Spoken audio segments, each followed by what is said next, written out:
It's The Lounge Show with Rob Scott and Bob Doyle, two veteran broadcasters who love to hear themselves talk and are somehow able to tolerate each other.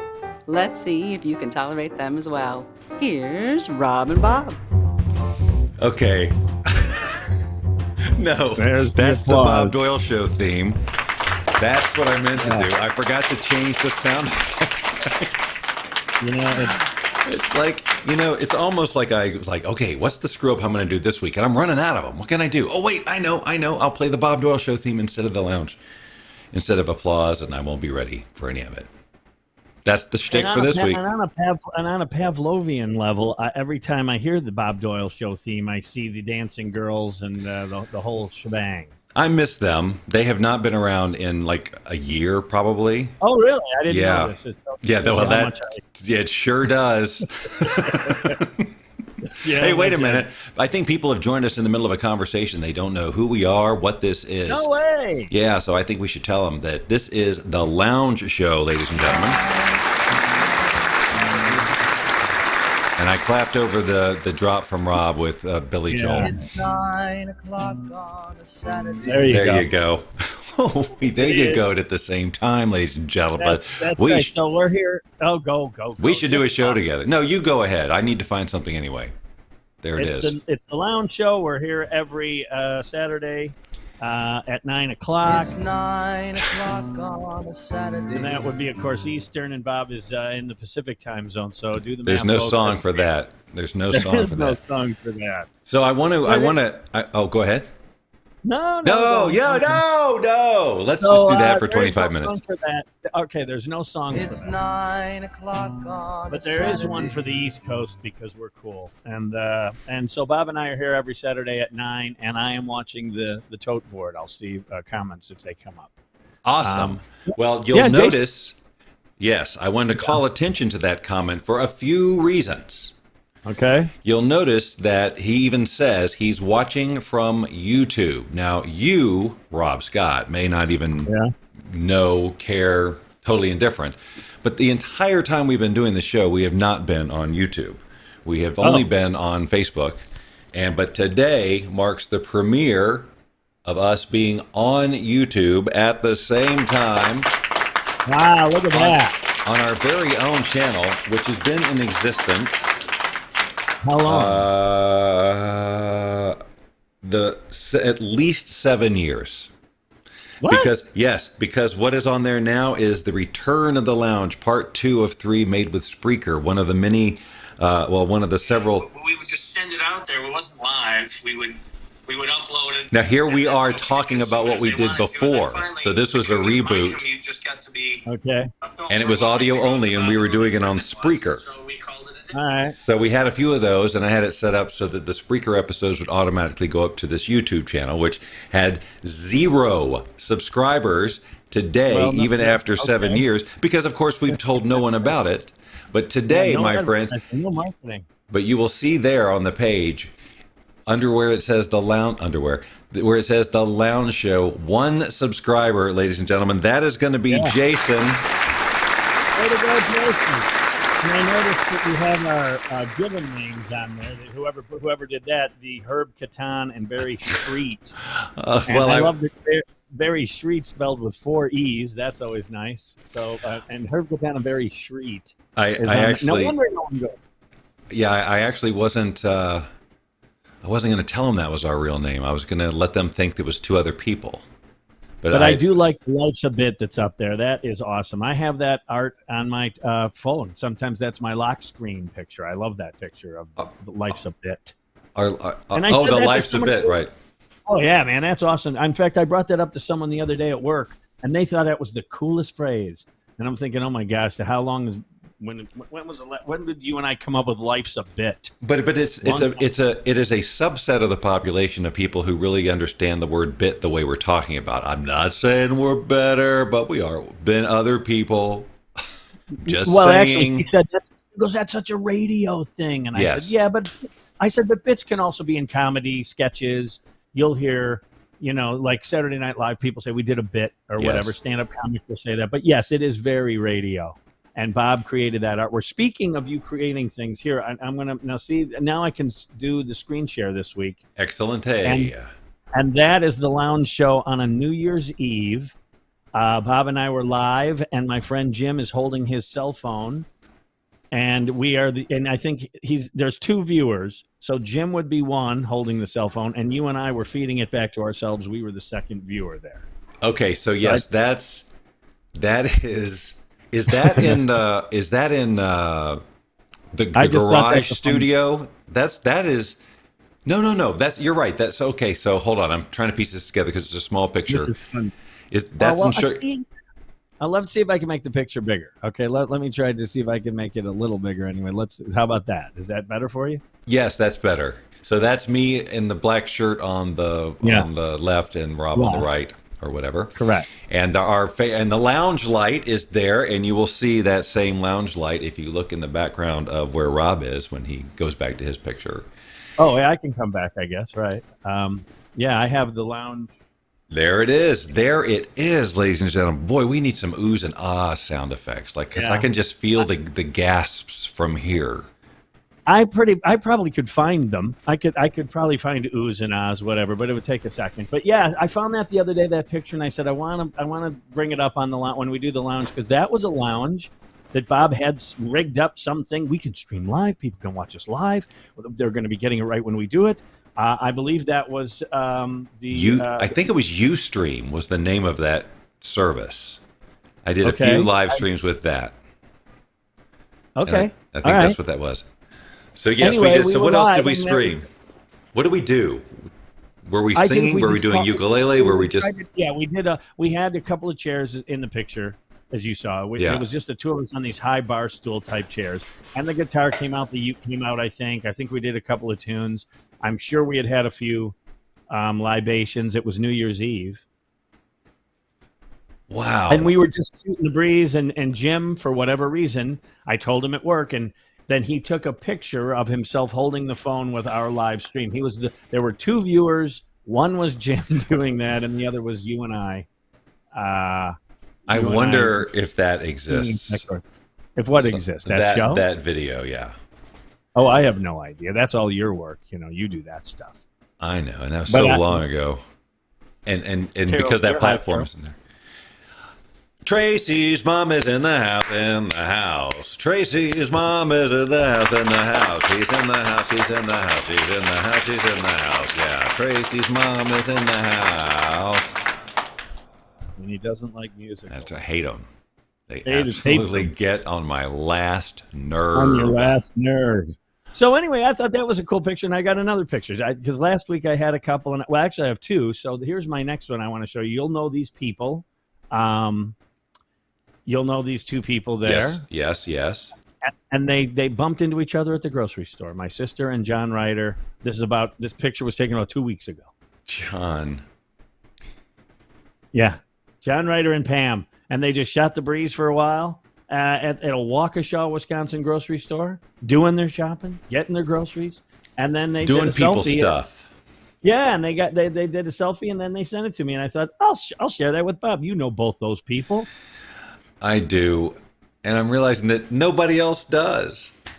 Well, that's okay. But I look at them and I still see them from 30 years ago. And I'm sure they see you the same way. That's because I haven't changed a bit. A little. Oh, I totally have. All those pictures of me back then when my hair is slicked back and my face is a little, it wasn't chubby, it was just fuller. It was fuller. Well, anyway, I just thought I'd show you the picture. Just because the folks at home don't know who they are doesn't mean we can't share the picture. Of course.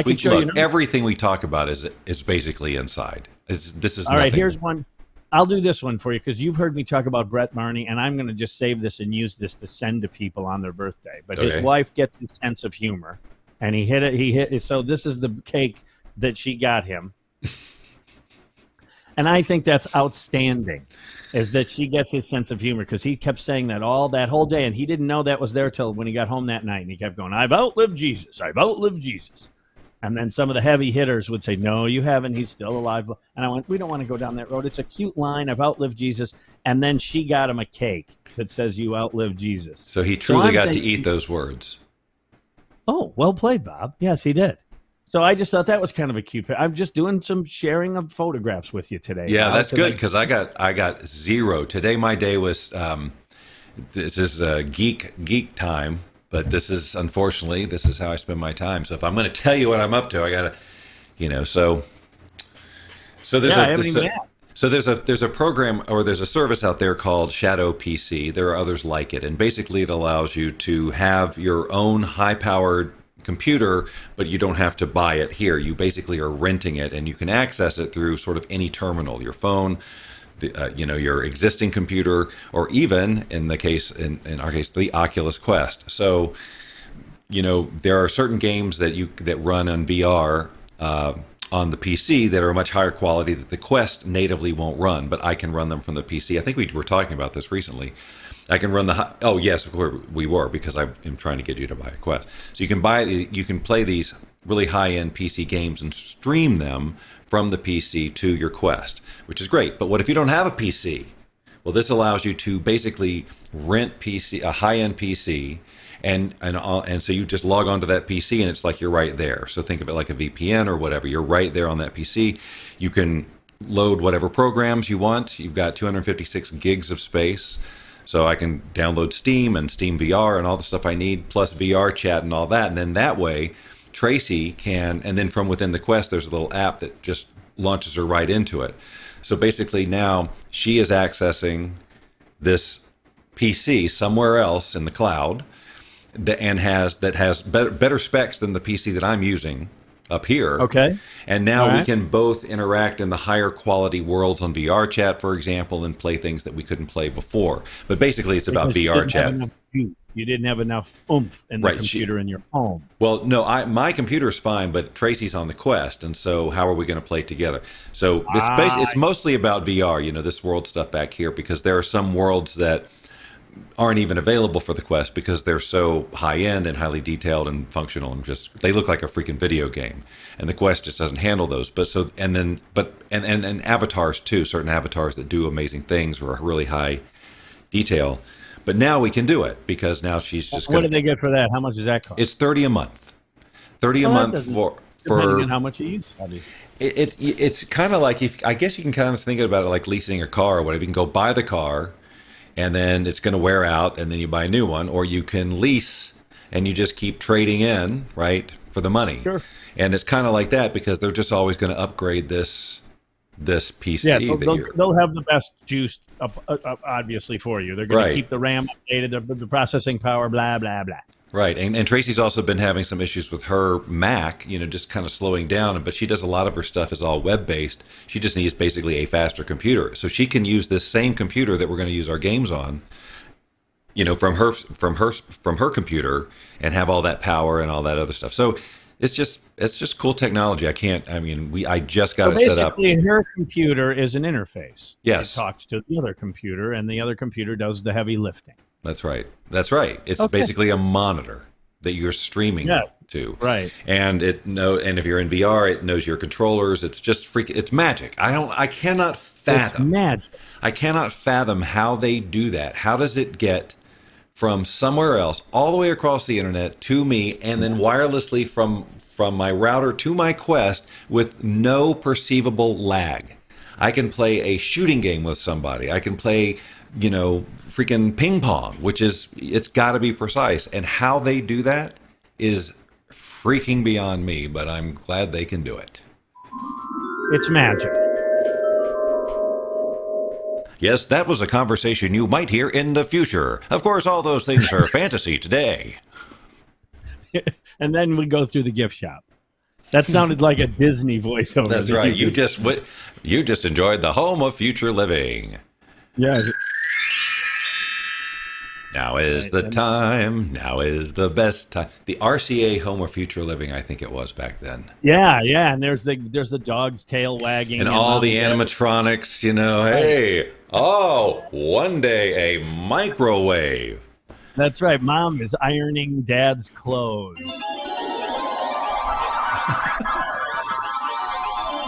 And now you can that go is to the actually gift shop. such the perfect sound for that.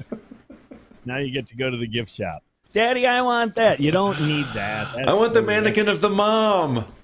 Right, exactly. I want that. Okay, you get one thing. You want to tote it around the rest of the time? I'm going to make you. Well, that's what I always used to do. That was my jam because anytime we went to any parks, right? You get one thing. You can get one thing. And then they wanted something immediately, right? I mean, the minute we're there, we're not there a minute, and there's a gift shop. And yes. I want that. And I go, you want to carry it around the whole day? You want to carry it around? Because I'm not carrying it. Your mother's not carrying it. You get to carry it the whole day. Or what I would do if I were you is on our way out, we will hit, okay, I'll do that, And then that's good. They're tired by the end. The whole carrying stuff is, everything about it. But you made me think of something, and I'm going to share it now. So there were two things that I remember that in my memory that were my theme park things I was so excited about buying at a theme park, these novelty items, these two novelty items. One, and I bought several of them. Kind of a tchotchke. Yes. The one that I ended up buying several from other sources later, and it was this trend that was going on at the time, they were fake foam. They were like foam rocks, but they looked totally realistic. They looked like cement blocks or like granite, like chunks of granite, but they were squishy. But they looked absolutely real, and they had them in different sizes, and I just was obsessed with how real they looked. And so I had a handful of those, and those were like a theme park purchase. I remember carrying them around. And the other one was the invisible dog.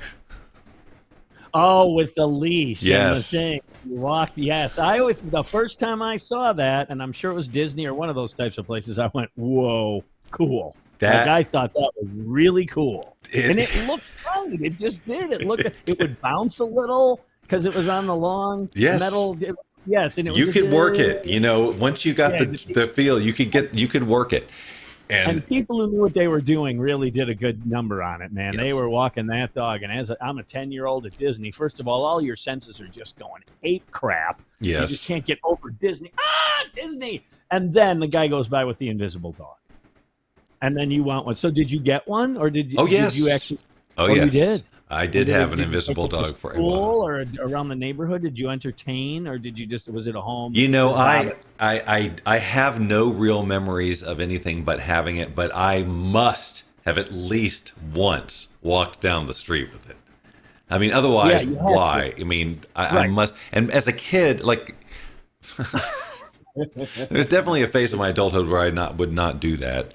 I might do it now. I'm in Vegas. I mean, anything Vegas. Freaking goes. What happens there stays there. Don't worry about it. No one's going to take a picture.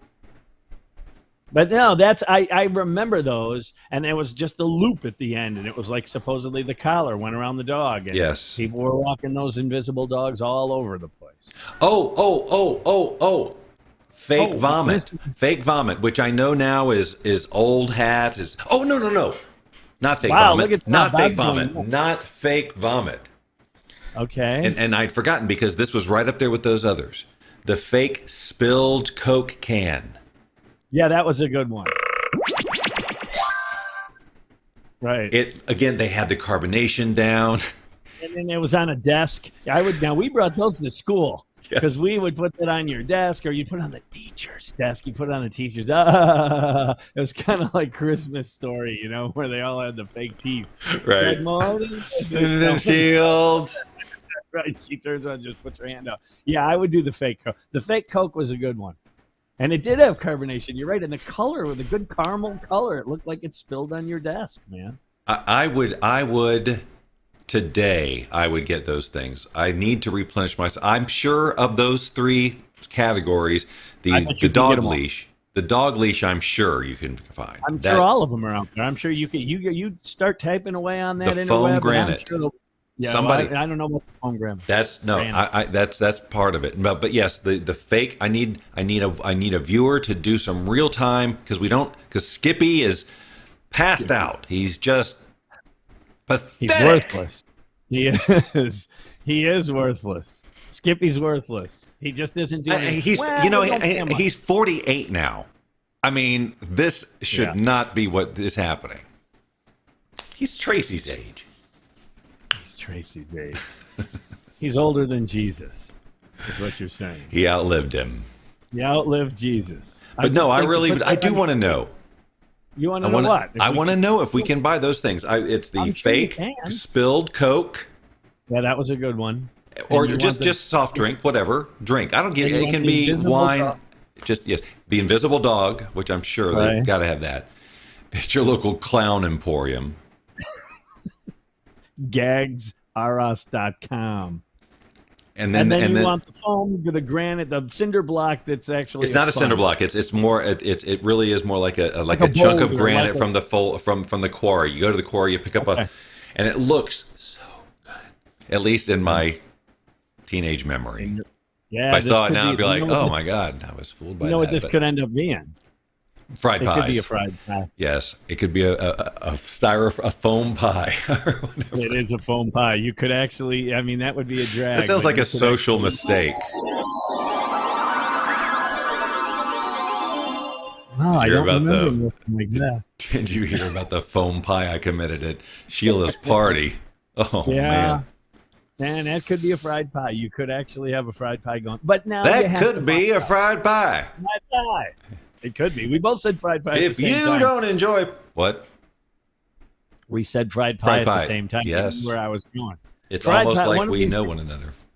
Yeah, well, and the phrase, which is so cool, it was adapted from a story from my father, but we have used it now in a more pluralistic sense, I think. And I do use it a good bit because, you know, once someone's in my life for, let's say, a year and a half or two, they're probably going to hear the fried pies. Is that the threshold about? I don't know. I don't have that much data to work with. But 18, 24 months, and fried pie is going to surface probably somewhere in that window. That's right. Kind of like Kim Novak, although she has not surfaced in the in the Tracy era. Oh, really? Tracy doesn't know. I don't think so. That was interesting. That was last era. That's more of a guy phrase. Guys, the women never said that's what the girl at the picnic said. No, I know, but just saying Kim Novak became synonymous with that's what she said. Right. Okay. And then you actually sent me a picture from Grauman's of Kim Novak's hand and feet prints. Okay, we have to fill in the group. We have to fill in the group.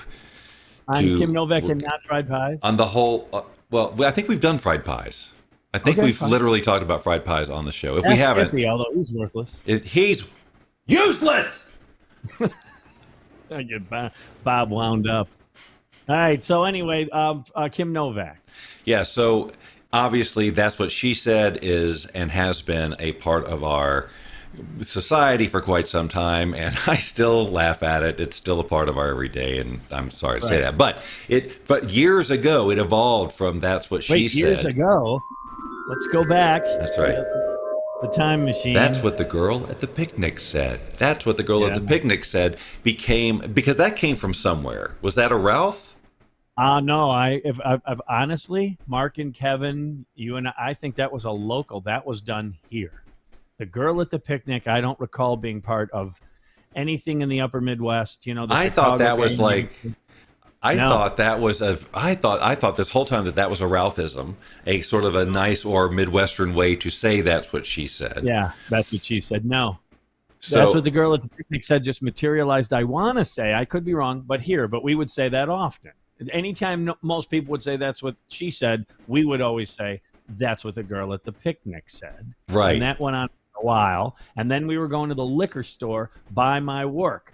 The four of us went in there to get beer, and so either we were going to a ball game. I'm sure that's what we were doing. When you guys all would congregate at the radio station, Mark and Kevin and Bob would show up at the twilight of my work day. That's right. That's true. And then they'd bring in a few beers, and they'd have a couple with Barbara, my boss, in her office, and we would all kind of do our thing and kind of get warmed up for the ball game. And I would finish up my work day. And so that particular time we were there for one of those adventures, we went down to the liquor store. Either we ran out of beer, whatever the case may be, we had to go to the liquor store. And I remember his name was Randy, and he worked at the liquor store, and he was always impeccably dressed. He was an older gentleman. He always had a tie. He always had cufflinks. Usually half the time have a waistcoat, a vest. He was always presentable. He was an older school. This is how you go to work. You deal with the public. He was just that guy. Right. And the four of us were in there horsing around. We were horsing around. We were horsing around. You guys have pictures of throwing footballs to each other. Like, what do you mean horsing around? We're probably walking up and down the aisles, like calling people. Well, we walked in. We had a few pops already. I'm sure we were kind of yucking it up. And somebody said that's what the girl at the picnic said, or several of us did. And Randy said, well, that would be Kim Novak. Because she was in the movie Picnic, right? With William Holden. Yes, and that's when. I'm sorry. Go on. No, I'm glad. I was just going to take. I was just going to take the thing, and so from that moment on, that it then began to evolve into, instead of saying that's what the girl at the picnic said, we would just say Kim Novak. Kim Novak. So Kim Novak became synonymous with that's what she said, and it still is. It still is. So it works. Now it's out there. It's moving around. It's still in rotation. I have to tell the other Kim Novak story because because when my sister and I grew, I had to piece it together again real quick. When my sister and I grew up in Stone Mountain, Georgia, when I was like 5, 6, 7, 8, 9, 10, 11, whatever. I love how you did Georgia. You threw Georgia in there. That's so cool. Stone Mountain, Georgia, though. That's Stone Mountain, right? Yo, that's Stone Mountain. But we had some neighbors, and they were. My sister had a friend whose name was Kim Novak, and her brother was Chris. So I think the internet came around, and somehow she showed up. Kim Novak showed up, and I'm with you. Yeah, and so we created like a website to, I don't know, something about like sharing a picture. I don't remember what it was. But something about Kim Novak, and maybe there was a picture. Anyway, one day I get this email from, this is so 1990s, this would only happen. I get an email from somebody saying that they are associated with Kim Novak, her assistant, something or other, and that she is upset by the actress is upset by this website that that I put up, So the Kim Novak was upset at a website you that put up? is what he said. Get out! I didn't know this story. Maybe I should have said Chris Novak there because the Kim Novak reached out to Bob Doyle. Yes, I thought you knew this. No, I just said I didn't. I just within 30 seconds. I know, ago, but when I was telling this story, I thought you knew it. No, I did not. That's the whole reason we had to take it. It was more or less kind of a threat of a cease and desist. Well, aren't you guys just the living on the edge, hoodlums, internet hoodlums? Craziness, yeah. A bunch of young toughs. Yeah, but you're right. I mean, hearing myself say it from your point of view is like, yeah, she did. So they took the time. It's a website. Now, I know there were a lot less websites back then, but how? Yeah, but still, come on. And then she reached out all the way to Stone Mountain, Georgia? Through this guy. Kim Novak? Through this guy, yeah. Kim Novak just said, "Let's find those guys in Stone Mountain, Georgia." And then her team. Oh, that's Stone Mountain, right? That's what they all said.